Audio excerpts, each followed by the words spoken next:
Thanks, Helen. Well, I'm really excited about this particular lecture.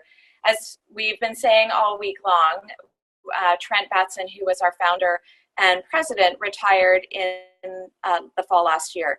And while we certainly supported his decision to retire, we were also a little bit sad about the fact that we wouldn't have him in our community in the same way. And you've seen over the course of the conference how many times he's been referenced and how often his work is discussed. And we're very happy that he continues to be part of our community, even in his retirement. This conference and the planning of this conference was really orchestrated by Kate Coleman from the University of Melbourne, and sadly she was not able to be here. And as we've been working through thinking about how we would transition AAEEBL to our AAEEBL 2.0 or whatever the next stage is, Kate proposed that we have not only a Batson Lecture but also a Batson Scholars Program that we're hoping to roll out in the coming year. And of course the board all thought that was a fabulous idea and quickly started to plan the Batson Lecture for this conference. We didn't have to think very long or hard about who we would invite to be our very first Batson lecturer. Susan Kahn has been a long time and original member, I think founding board member of AAEEBL, and was chair of the board as well just before I became chair, and has just worked tirelessly on behalf of the organization. Whenever I have a question about governance or planning, I call Susan. When I have a question about what should I do in my class, I call Susan. When I want to go on a lovely hike in Edinburgh, I call Susan, who I know also knows where all of the great places to eat are and will get me the most fabulous high tea after that hike that we can enjoy together.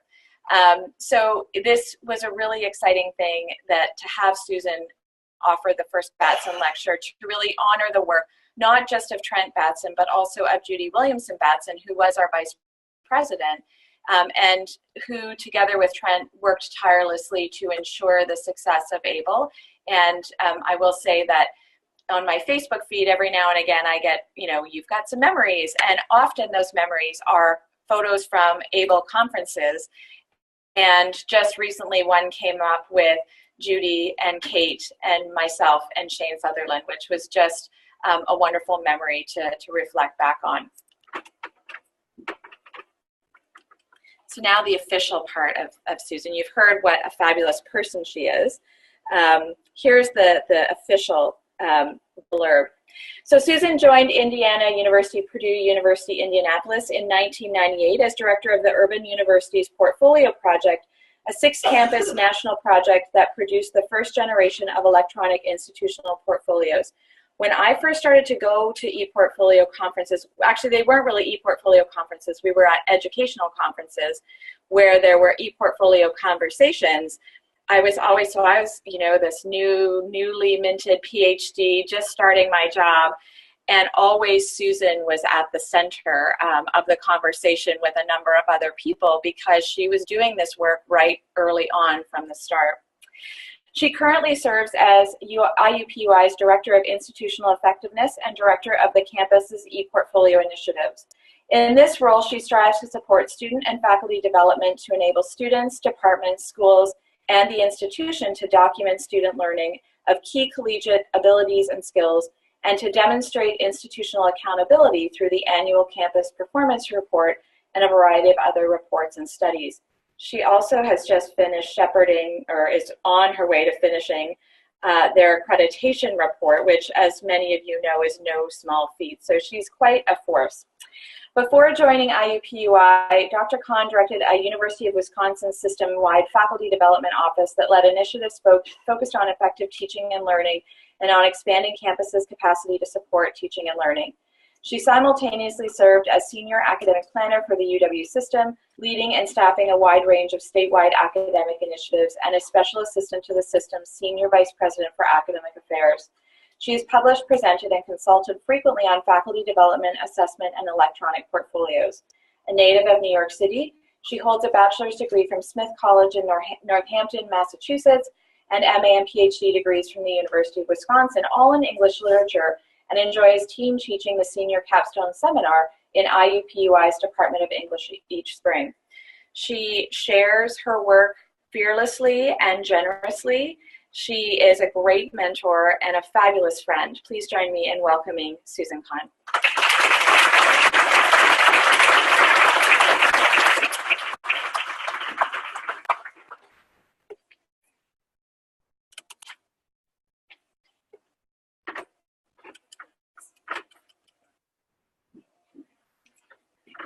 Good morning, everyone.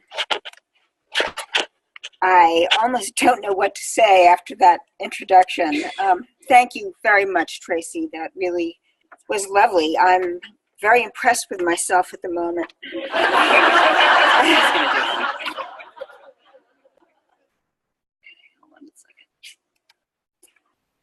All right.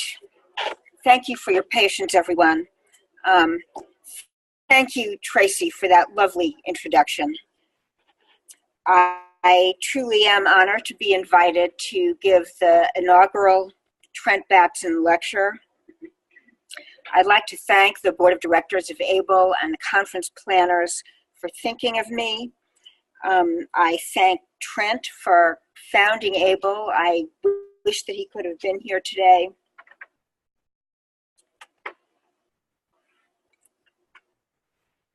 This organization has been crucial to what I'm going to be talking about this morning.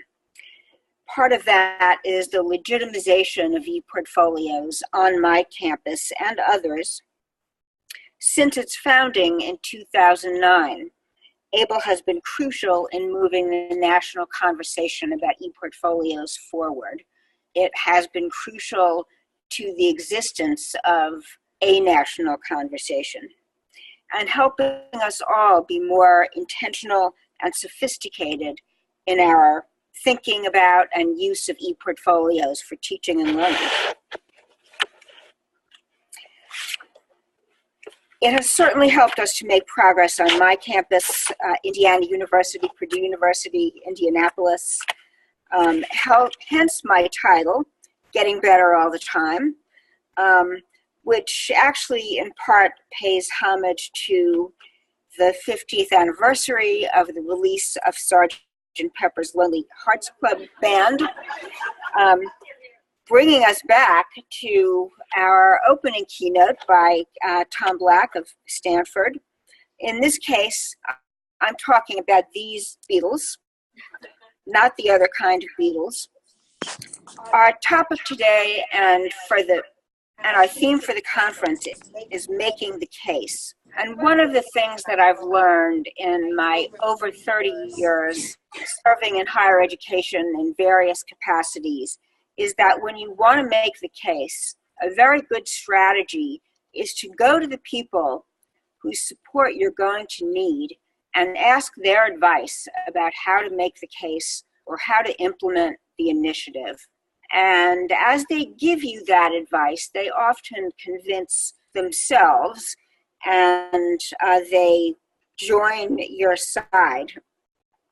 So I'd like to talk to you this morning about an ePortfolio mission task force.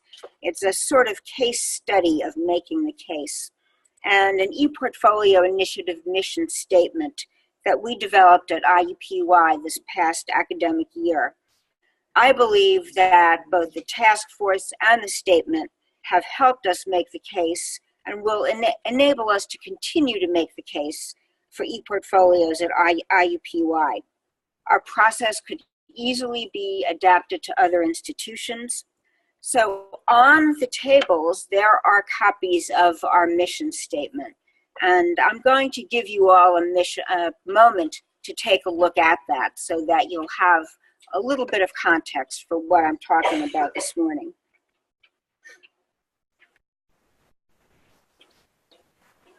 Okay, has everyone had a chance to at least glance at it? One of the reasons I thought that this was worth talking about is that when we started working on this, we couldn't find an example of a mission statement for an ePortfolio initiative. We found on ePortfolio websites at various institutions, statements of purpose, but nothing explicitly conceived as a mission statement with a vision, values, strategies, and so forth. Now, recently I have seen a mission statement at Virginia Tech, and is Mark here? Yeah, well, I would be very interested to know how that came about, Mark. So there is that one. And actually, this statement is not even up on our website yet. We need to do that. Our ePortfolio initiative at IUPUI has a checkered past. We had a troubled beginning. We had some bleak years early on. We weathered a lot of faculty opposition. But over the years, we made progress, and that has accelerated in recent years. And I've learned a lot about what it takes to make the case and make progress with an ePortfolio initiative, in no small part from coming to AAEEBL conferences.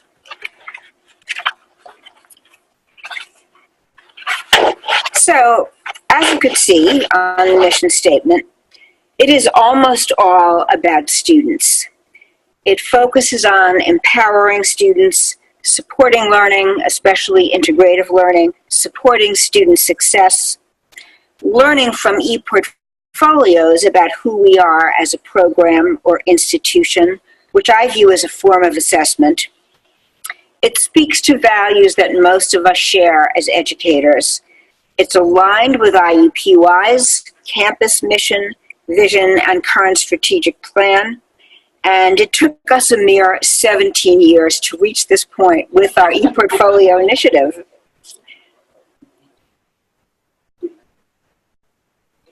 So what I'd like to do today is first give you a very condensed history of the ePortfolio initiative at IUPUI, say a little bit about how the mission task force came to be, then spend most of my time discussing the work that we did in the task force and the way that we focused our discussions, and finally say something about the impact of the task force and mission statement thus far.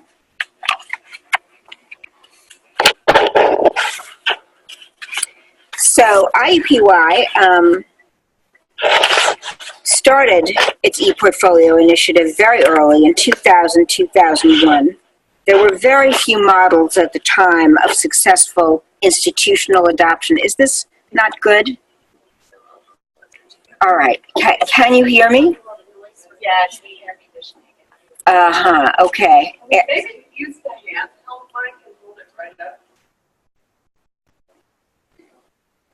Is this better? No.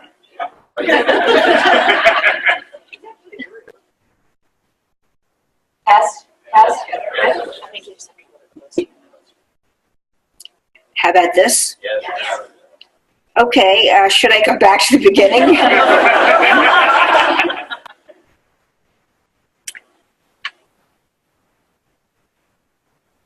Well, okay, so back in 2000, 2001, there were very few models of successful institutional adoption of ePortfolios, and those that existed were at very different kinds of institutions that were able to more or less develop a single model for using ePortfolios, where everybody was doing pretty much the same thing. That wouldn't work at our institution. We're a large research campus with 18 schools. We have more than 350 academic programs that run the gamut of disciplines, undergraduate programs, graduate professional programs, graduate research programs. Some of them are IU programs, some of them are Purdue programs. The IU programs have different kinds of relationships with counterpart programs at other IU campuses. There are at least 3 different models for IU campuses, IU programs, organization, and relationships with the rest of IU. So having a single model for ePortfolio adoption just was not something that was going to work for us. but we tried it anyway. We made some very naive mistakes. We thought we could tell people what a great thing this would be, and they would see the light, and they would start using ePortfolios in ways that were valuable to students, to faculty, to the institution as a whole, to programs. That did not happen. So in fall 2004, we got a little bit of money together, and at this point, the IT people told us that the platform was ready. We were helping to develop the platform. It was an open source portfolio. And we quasi-conscripted some faculty, giving them a little bit of money as an inducement.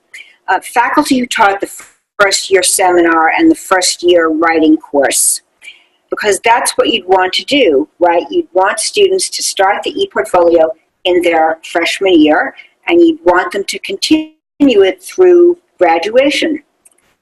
So that was logical, but it was not smart. The software, as it turned out, was crude, as was most ePortfolio software back in 2004. We really didn't know that much about ePortfolios. I should say that at this point I was not the director, but I was very involved. We provided very little faculty development, and we talked too much about assessment of our general education outcomes and not enough about student development and empowerment.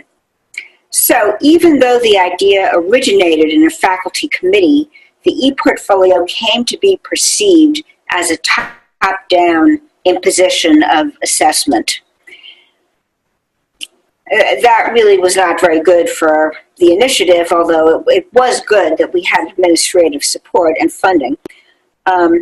So the ePortfolio was not used in a meaningful way. In those courses where it was included, it was treated as an add-on. It was certainly not treated as a high-impact practice. It was an extra. The students hated it, in large part because of the software, which was constantly crashing, as did the initiative after that initial pilot. So we really had to regroup and develop a new strategy, and we kind of went underground for a few years while we continued to work with the IT people to develop the software. We did continue to have a budget and administrative support, so we adopted a much more laissez-faire approach, a sort of let 1,000 flowers bloom strategy, where we used money as an incentive. We began giving small grants to academic programs that saw a need that ePortfolios could address for them. Very often that need was an assessment need. And as we were working with those early adopters, we provided lots of professional development. We were starting to learn more ourselves about ePortfolios. A lot of hand-holding with the software, which was still very unintuitive. By now, I was the director. Now I'm in 2006, 2007 or so. We solicited advice from those early adopters about what they needed the ePortfolio to do, and we fed that advice back to the IT people who began to incorporate those features into the software. In 2009, 2010, we finally got more easily usable presentation capability, and at that point we saw an acceleration of adoption. And in particular, we began to see the ePortfolio being used in a more pedagogical, developmental way in some of the first year seminar sections, in several capstones. I taught a capstone. I too taught a capstone myself in the English program with another faculty member. We used the ePortfolio. We started to see adoption in graduate programs, in co-curricular activities, And we also developed an annual report that we very conscientiously aligned with the current strategic plan at the institution. We were still haunted by the bad reputation of the software from the 2004 pilot. Those stories tend to linger for a long time at campuses, as I'm sure many of you know. But 3 years ago, we bought a new, easier-to-use platform at the same time that we changed our LMS. So then we had something that looked like this.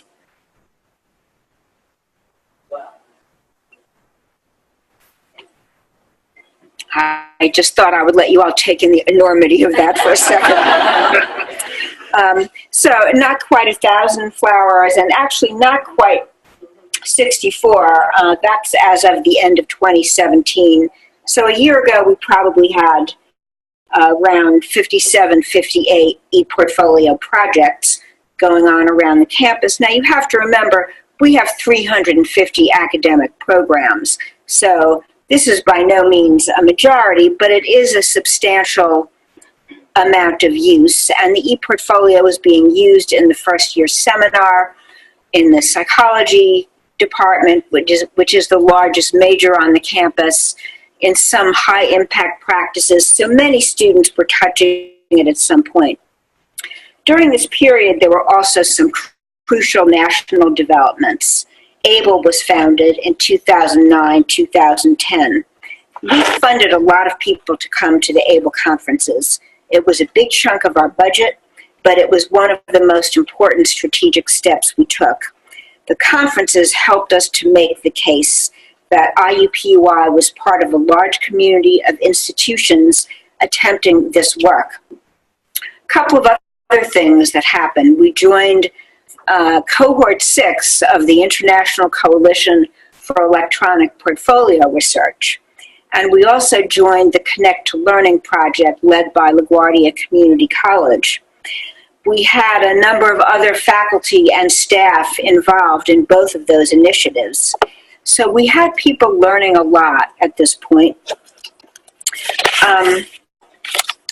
And our internal discussions on campus were becoming increasingly sophisticated in parallel with conversations at the AAEEBL conference and the AAC&U ePortfolio Forum and other gatherings.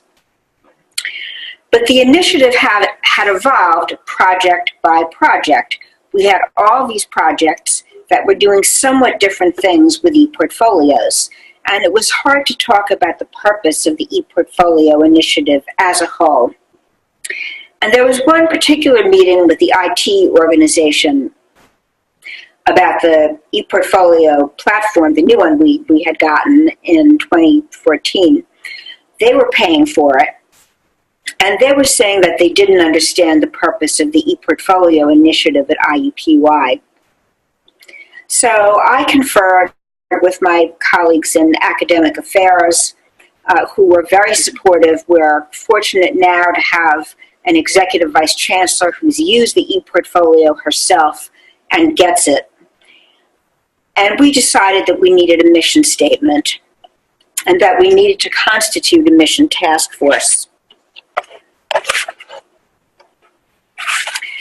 So we took a very strategic approach to choosing members of this task force and to guiding and facilitating its work. We had 12 members that was small enough to encourage discussion and engagement and participation by everybody, but big enough to have representation of key ePortfolio constituencies and key campus constituencies. Some of the members were what I call power users, who had been using the ePortfolio for quite a long time and were very experienced, often in multiple contexts.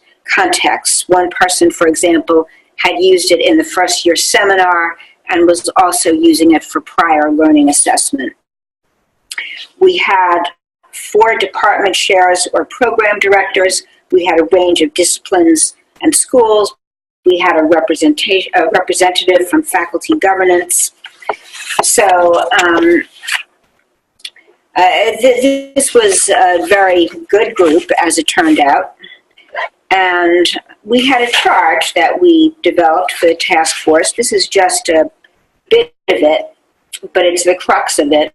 We were asked to craft a mission and vision statement for the ePortfolio initiative that succinctly states why ePortfolios are important to IUPUI, how ePortfolios are aligned with the campus vision, mission, and current strategic priorities, and that can guide the initiative in planning, defining priorities, and shaping programs.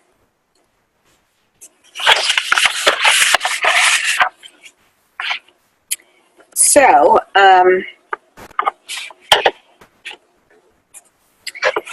the task force met monthly for 6 months. We had a definite endpoint. We had a due date for the mission statement.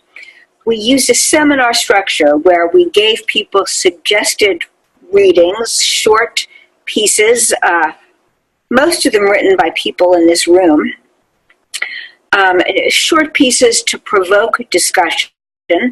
And our early meetings were very much focused on discussion of ePortfolios, the pedagogical value of ePortfolios, curriculum, high-impact practices. By the 4th month, we began bringing drafts of a mission statement to the meetings. So we had something to work with, and we refined that over the successive meetings so that people saw that we were accomplishing something and that we were moving toward the end point. All right, so now I get to the real crux of this, I think.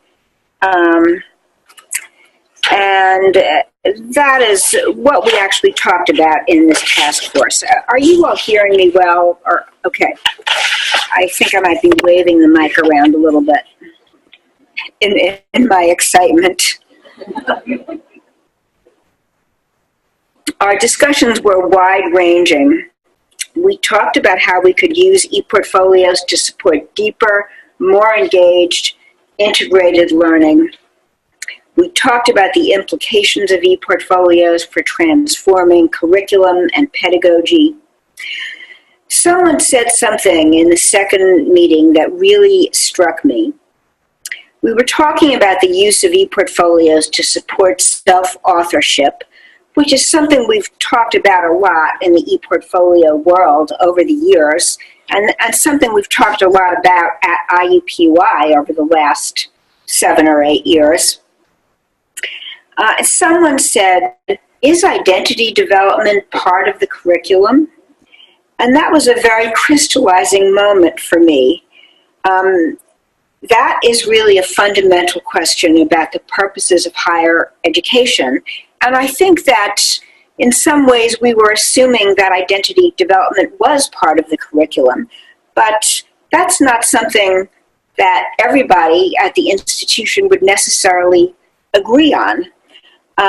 In some ways, we've moved toward a much more technocratic, utilitarian concept of the purpose of higher education. So I think it was important that we brought this question out in a very clear way. I think for the members of the task force, identity development was part of the curriculum, but not necessarily true for some of our professional programs, for example, at the institution.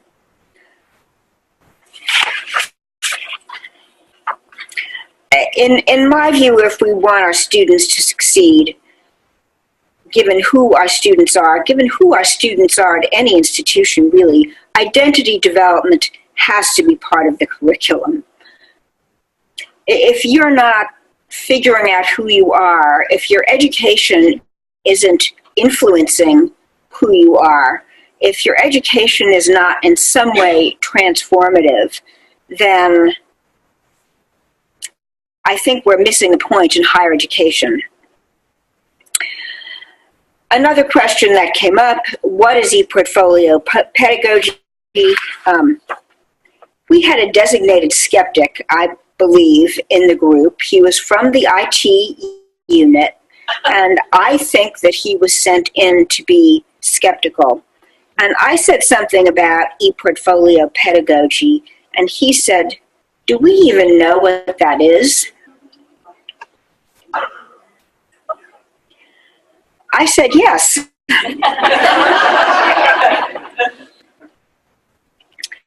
I happen to have on my iPad, which I carry with me at all times. It's my technological prosthetic. This is the standard slide that I use when I give workshops on ePortfolios, on ePortfolio pedagogy. So I'm going to say a little bit about this now. This is a very, very condensed version of what ePortfolio pedagogy is. Ideally, ePortfolio pedagogy engages students in metacognition and constructing knowledge, and in becoming aware of that knowledge construction process as it's happening or after it's happened. It engages students in making connections, integrating learning from different contexts. It involves self-authorship as students develop evolving representations of themselves in their ePortfolio. It involves agency over learning as a fundamental outcome of students' experience with the ePortfolio.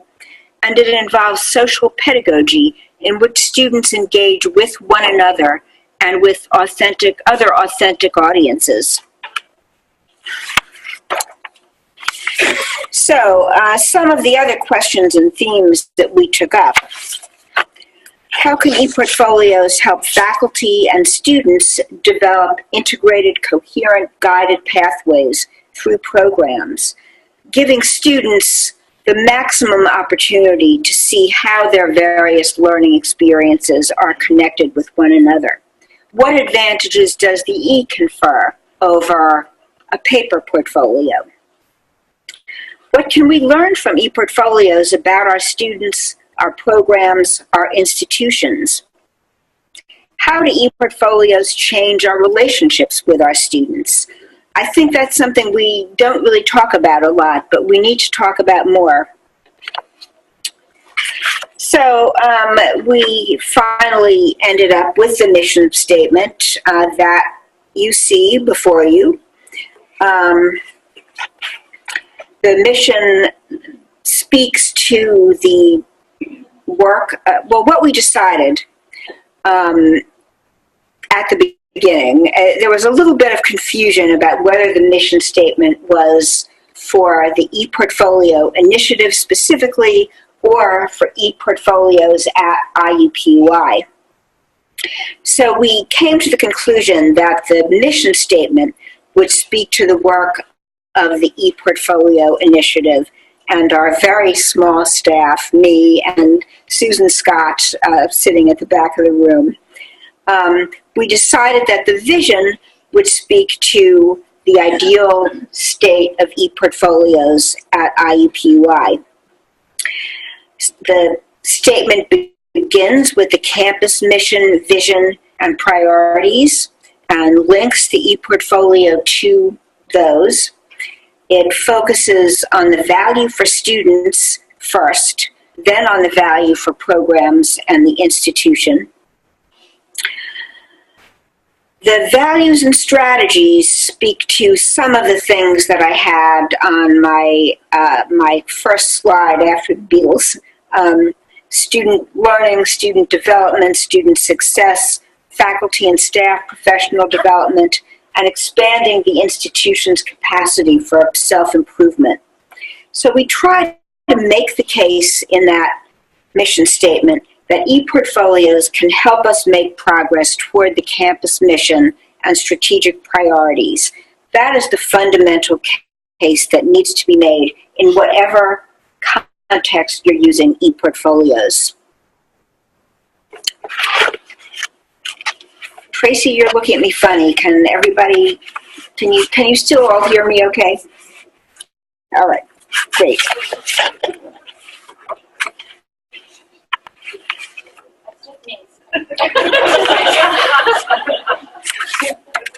Okay.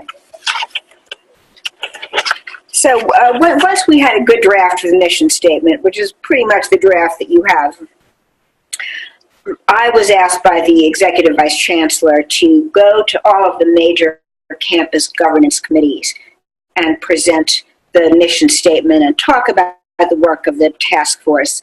And this was a chance for me to make the case anew with these important committees, now armed with a mission statement developed by a broadly representative campus group.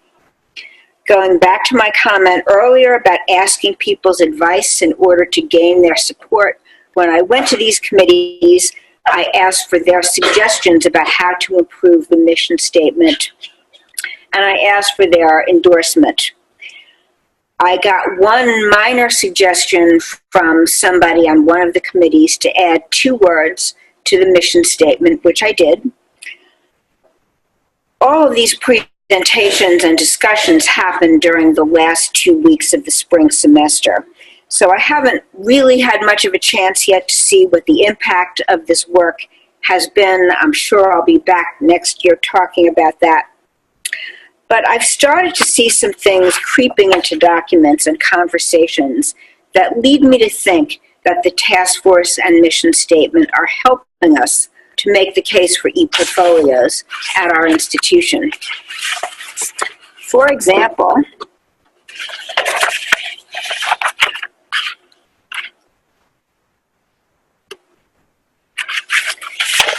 our Associate Vice Chancellor for Undergraduate Education recently announced the formation of an Institute for Engaged Learning within our Division of Undergraduate Education. And it says that the purpose of the Institute is to further enhance student academic achievement, identity development, retention, and persistence to timely degree completion. Well, I've never seen the phrase identity development in any official campus document before, and it's certainly the first time I've seen it used in an official document in conjunction with academic achievement, retention, and persistence. I'm not sure exactly where this came from. The Associate Vice Chancellor for Undergraduate Education was on 3 of those committees that I presented to. I've had conversations with him, but he also works closely with my colleague Kathy Byarski, who leads the use of the ePortfolio in the first year seminar. So I talked to Kathy a little earlier in the conference, and I asked her if she knew where this came from, and she didn't. So it's kind of a mystery until we get a chance to ask this Associate Vice Chancellor. But this is a very interesting development, I think. I have even heard the suggestion that something about identity development be added to our principles of undergraduate learning. Now, this is just conversation. We have had these 6 principles of undergraduate learning for a long time, with a few updates now and then.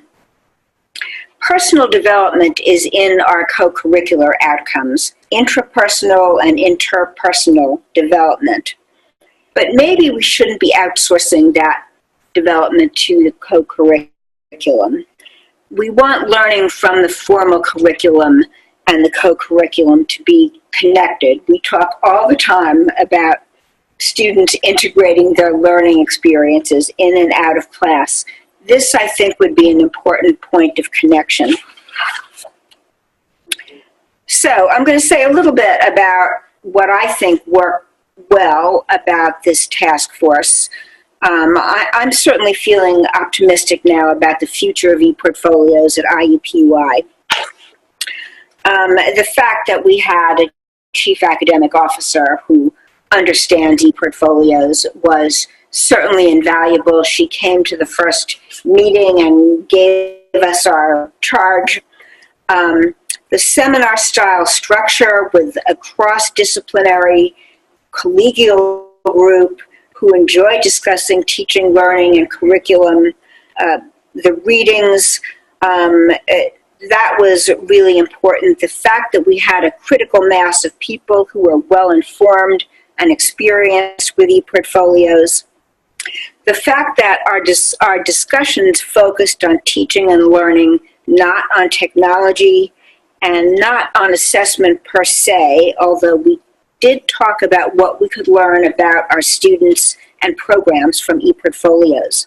There was a lot of enthusiasm. The discussions were very high level, very interesting. People were really engaged. It was fun. We looked forward to the meetings. I did, and I believe others did too. Also, ePortfolios speak to the current moment and current thinking about higher education and how higher education needs to change.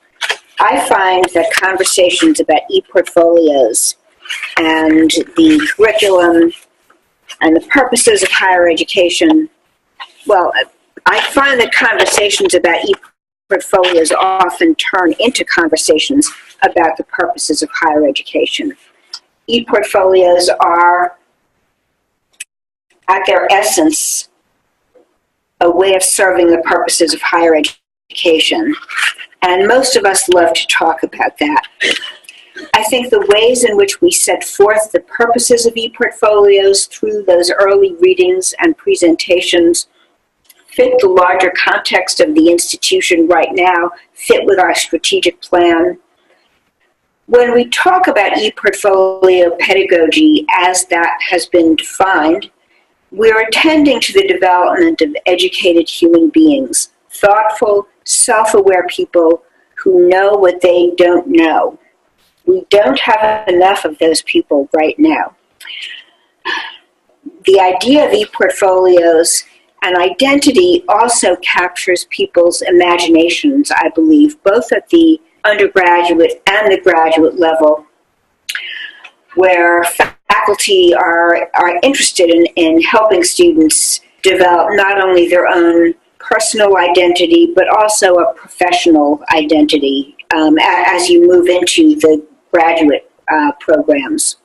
The members functioned as colleagues, not as representatives of disciplines or special interests, although many of them were there to represent a specific constituency.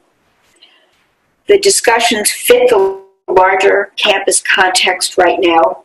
We have a strategic plan that was developed through a campus-wide process. It has a lot of ownership, and it puts student learning and success as the institution's highest priority.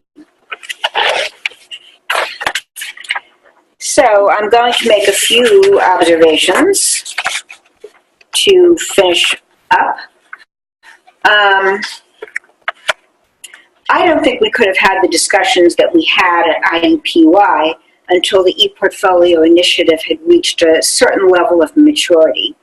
But that doesn't mean that this would not be a useful exercise for a newer ePortfolio initiative. I think this is something that we'll have to revisit periodically, and that would be true at just about every campus. We balanced representation of key constituencies with ePortfolio expertise. We had senior and newer people. We were very collegial. As I said, we avoided turf wars. We were not prescriptive. We gave people readings, but we let the group own the process to ensure that they also owned the product. My experience is that you have to keep making the case for ePortfolios. And this has been, I think, very helpful to us and will continue to be very helpful to us as we move along into a bright future, I hope. So, the end.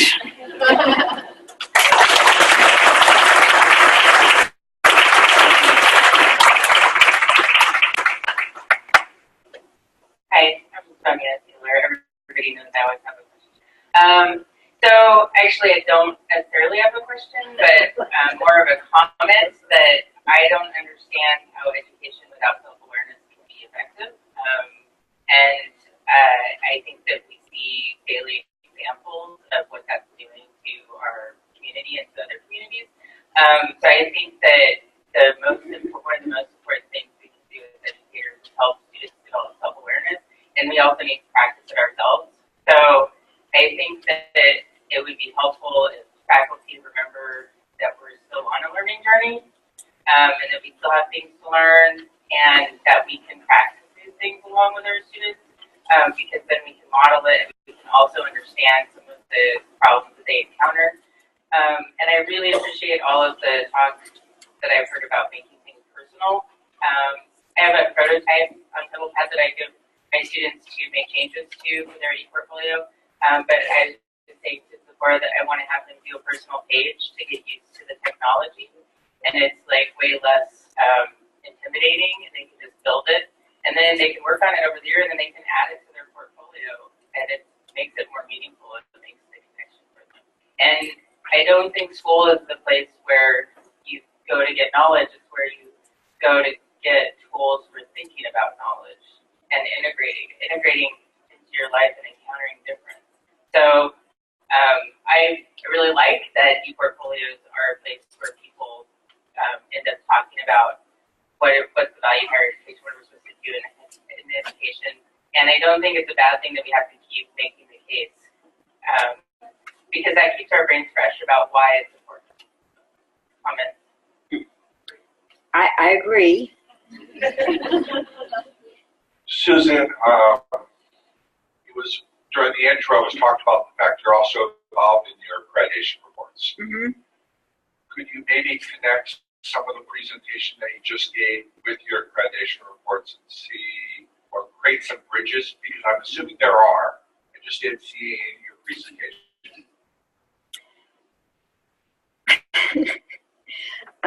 My experience has been that specialized accreditors are much more interested in seeing actual portfolios than regional accreditors.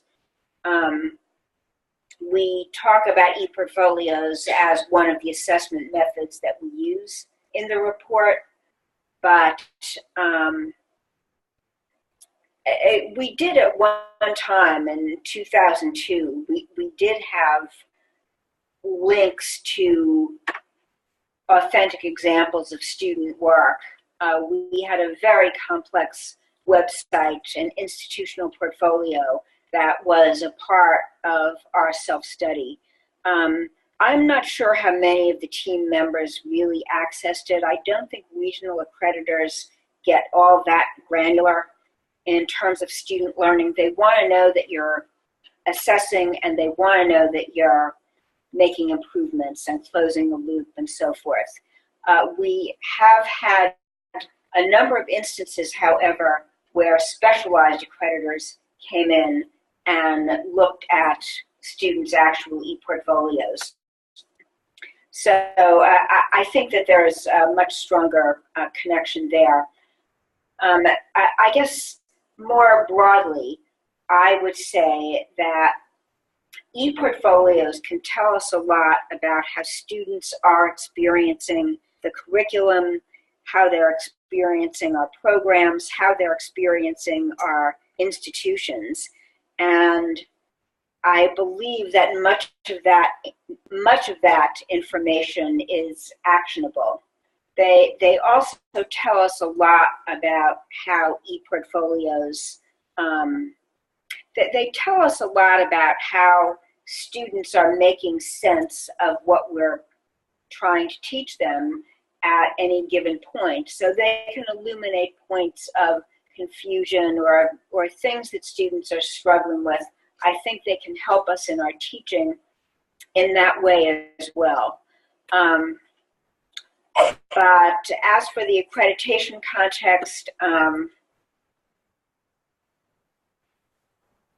yeah, I really think that it's the specialized accreditors who are interested in seeing that kind of detail on student learning and student experience.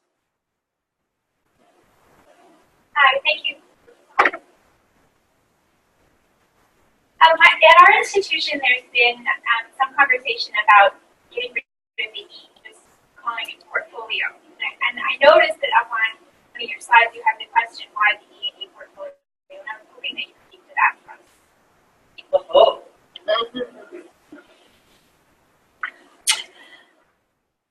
I believe that ePortfolios involve a different thought process than paper portfolios.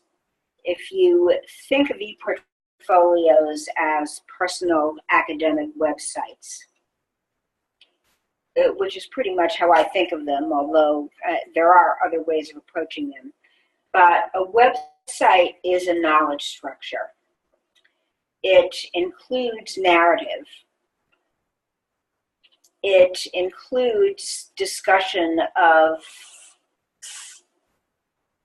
what's here and why it's here. Why am I showing you this?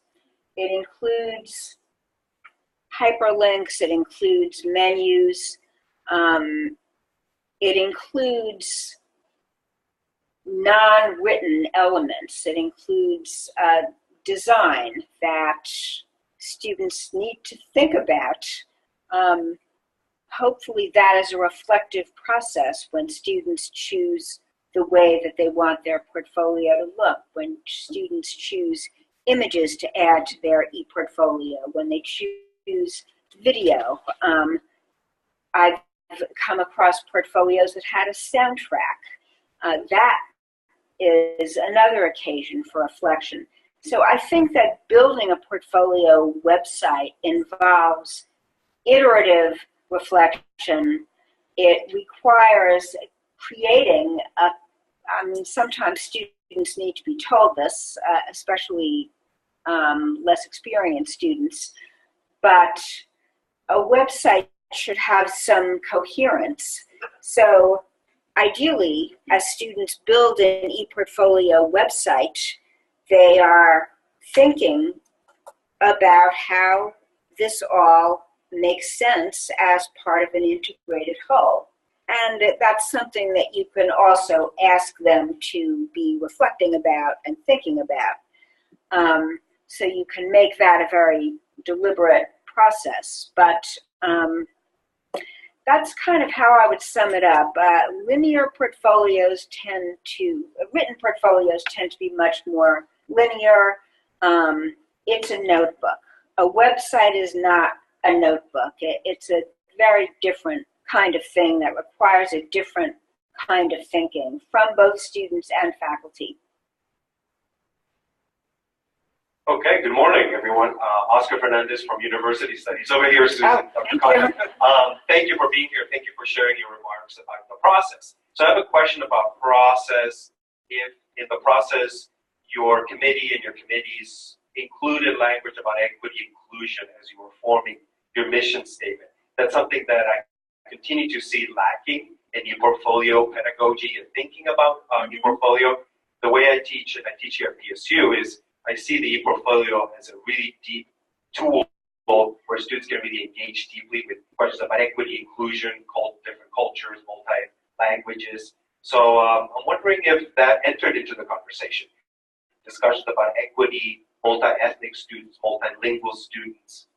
And thank you for being here. Thank you very much. That's a great question. That is part of our strategic plan. We are certainly very interested in giving all students access to high-impact practices. We are continually diversifying our campus in terms of the student body, the faculty, and so forth. Truthfully, I think that is a value that just about everybody on the committee holds. But truthfully, I don't think we had much explicit discussion of it. There are a couple of people in the room who are on the task force. Would you like to add anything to that? Maybe you remember something better than I do. Well, I think you provided excellent framing of the task force. And I think that student ownership, identity, and agency are clear values. And to our colleagues' point here,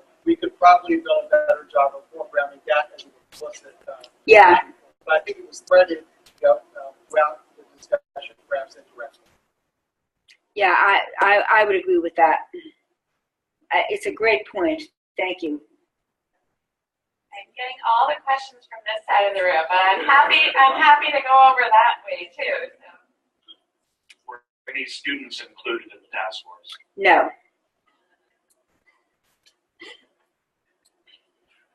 Are there questions? Was there a reason for that, Susan? It is relatively uncommon at IUPUI. I think that grows out of the fact that we're a commuter campus. It has historically been very difficult to get good student participation, consistent participation on committees. And I don't want to say we've given up on it. We certainly got a lot of student input to our strategic plan, for example. We do a lot of surveying of students. We are very interested in getting student perspectives. Most of the faculty who use ePortfolios get a lot of feedback from their students. I regularly visit classes where students are talking about their ePortfolios, so I do hear a lot of that perspective, but we have students who tend to have complicated, busy lives. Many of them work, many of them have families and responsibilities beyond being a student. This is one of the reasons that we want students to develop a strong academic identity, in fact. So that is the reason. It is simply not very common at IUPUI to do that, although everybody knows that we want to bring student perspectives in to the extent that we can. I think we've got time for one or two more questions if anyone would like to have the microphone.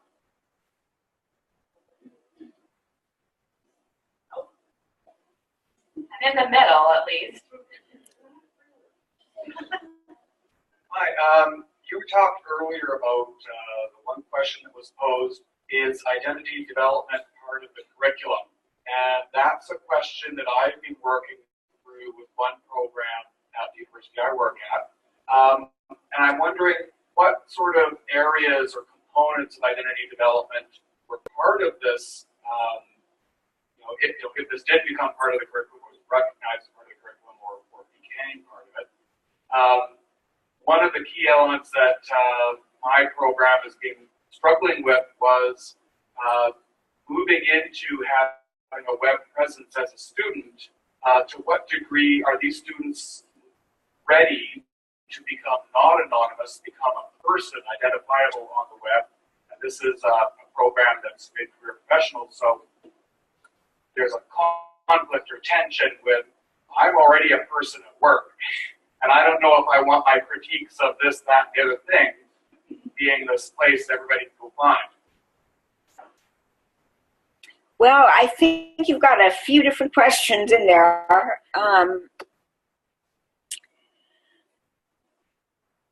Well, I will say that, like most ePortfolio platforms, ours allows students to have multiple versions of their ePortfolios, multiple pages that they can rearrange in different ways. It enables students to keep their portfolios as private or make them as public as possible. So students have a great deal of control over the way that they're making themselves visible to the rest of the world. And the ways in which they're making themselves visible to various kinds of people who might look at their ePortfolio. You might not include your most personal reflections in the version of the ePortfolio that you have linked to your resume or your LinkedIn page. So I think that is certainly an important issue, student privacy. We're talking about how portfolios might be related to the student record project that Tom Black talked about. We're one of the campuses in that. We certainly would not want to link what students wrote in their freshman year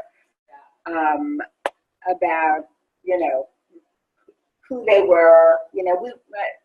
We allow students have a great deal of control over how they're presenting themselves.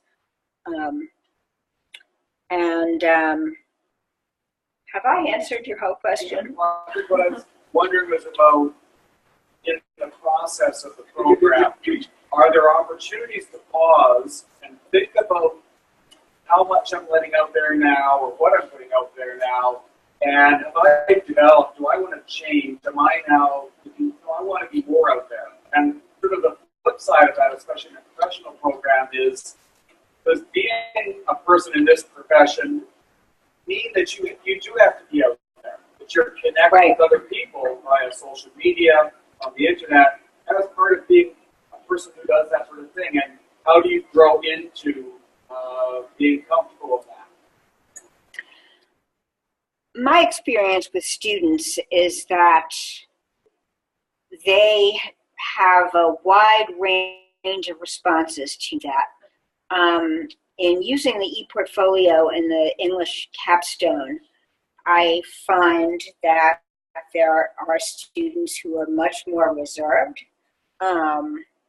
even within the confines of the class, even when only the class can see their ePortfolios. Other students are much more comfortable with putting themselves out there and being personal. You see that on social media. So I can't give you a general answer about the program because we have all these different ePortfolio initiatives. We certainly in our professional development talk about that and encourage faculty to make students aware of their options and to be thinking about curating the presentation of their identity in their ePortfolios. Susan, did you want to add something to that? Thanks. The term identity development is purposefully pretty general and ambiguous because there are components there. If you have heard or read any of Kathy Bayarsky's work, for instance, you know that a fundamental part of the electronic personal development plan at IUPUI, the first year seminars and beyond, is to focus on a student's sort of personal academic identity. At the same time, many of our majors, our program majors, are focusing on developing, beginning to develop a professional identity. Or if that didn't happen for some at the undergraduate level, it's happening in a number of master's level professional programs where the emphasis it really is almost entirely on professional development or professional identity. And that's something that, in fact, many of our health sciences programs or professional programs, dentistry, we don't have pharmacy, but I've noticed it across the country and others like that, where suddenly ePortfolios are a wonderful way for them to deal with the increasing attention expected from specialized accreditors about the sort of soft skills that are part of being a physician or an attorney or whatever. So there's that aspect, and in that case, maybe it's clearer how it can be part of the curriculum. Kathy? I don't want to get us too far down a rabbit hole, but I want to say this because I'm very excited about it. Excuse me. We're in the process of writing a grant where we're going to use ePortfolios as a way to help traditionally underserved, underrepresented students in the sciences, develop, kind of process the negative messages they may be receiving, gain the efficacy, and develop identity as a scientist, as a retention and success strategy to get more students into the sciences. And so we're starting to think about how that reflective writing can help them interpret some of the things they may be experiencing at the institution, and instead of them walking away from the sciences, become more committed to it. And I should say, in case it wasn't clear, that Kathy is from IUPUI. She leads the work on ePortfolio that's taking place in the first year seminar and beyond the first year seminar in some of our programs. And was on the task force, yes, thank you. Key member of the task force.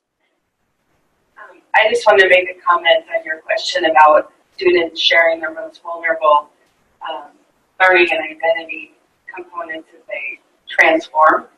So I think one of the best things you can think about is the platform. So I don't know about a lot of the platforms out there, but the one that we use allows allows students to create as many portfolios as they want. So if they have one big concept portfolio that's their whole 4 years, at any point they can make copies of it and then remove pieces and parts that they don't want to share publicly.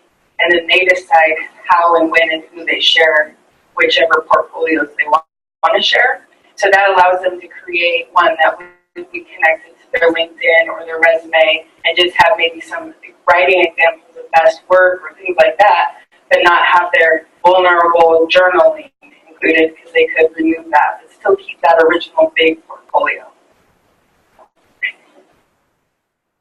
Great, thank you so much for those questions, and thank you so much, Susan, for this fantastic talk. I think our hope in asking you to do this was that you would embody the kind of thinking and practice that Trent and Judy really hoped to see in AAEEBL. Your work at IUPUI certainly has done that, and you have lived out that mission and vision that they had for the organization throughout. So please join me in thanking Susan.